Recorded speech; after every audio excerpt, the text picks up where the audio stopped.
مناوی خوای بەخشندەی میهرەبان خۆشەویستەکانم هەندێک لە ئادابەکانی جژنی قوربانتان پێشکەشەکەم بەو هیوایی ئینشاءالله سوودی لێوەربگرن. یەکەم ئاداب لە ئادابەکانی جژنی قوربان بەڕێزان ئەوەیە کە ئینسان خۆی ئامادەکا بۆ نوێژی جژنی قوربان یەکێکە لە سنەتە هەرە گرنگەکانی پێغەمبەری خوا صلی الله عليه وسلم.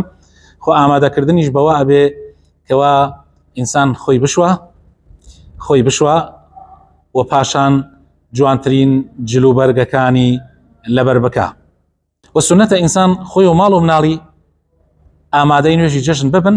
تەنانەت کچە عازەوەکانیش پێغەمبەری خوا صلی الله عليه وسلم ئەمری کردو کچە عازەوەکانیش دەرکرێن و فەرموویەتی ئەوەی کە جلوبەرگی نییە بە جلوبەرگی ئاوڕێکەی لەبەرکە هەتاوەکو نوێژی جژنەکە و پاشان بۆ یەگەڕێتەوە.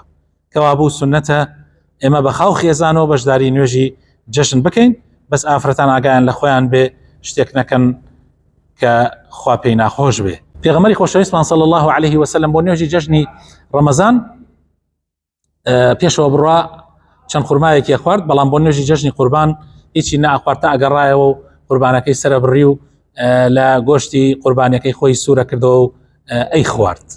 هەروەها یەکێکە لەو سنەتانەی کە زۆر گرنگن زۆر سەدەقەکردن. رسول الله صلی الله عليه وسلم زۆر ئاماژە بەوە ئەکا کەوا سەدەقە بکرێ، خێر بکرێ. پێغەمبەری خوا صلی الله عليه وسلم لە ڕۆژی جژنا زۆر جەختی لەسەر سەدەقەکردن کردەوە، فەرمووی سەدەقە بکەن خۆیشی دەست پێشخەر بوو و زۆربەی ئەوانەی کە سەدەقەیان ئەکرد یان زۆرێک لە سەدەقەکان لەلایەن ئافرەتان واکرا، زۆرێک لە سەدەقەکان لەلایەن ئافرەتان واکرا. تەنانەت ئافرەتان بازنگەکانی دەستیان گوارەکانی گوێیان ملوانکەکانی ملیاندا ئەکەن دوایان خستە ناو چاکی بیلالی کوڕی ڕەباح.